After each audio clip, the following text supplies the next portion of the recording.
burza piaskowa w Abu Zabi czy innym Egipcie. Nie, to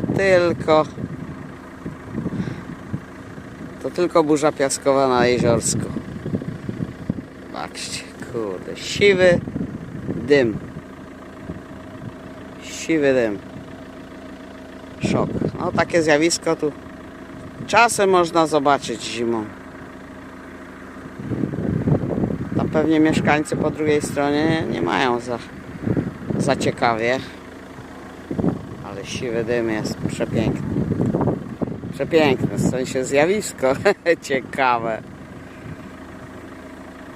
Ale można się poczuć jak w Egipcie. Sharm el Sheikh nad Wartą. Tylko u nas takie.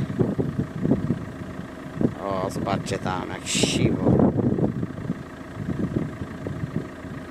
Tylko u nas takie atrakcje. Nara.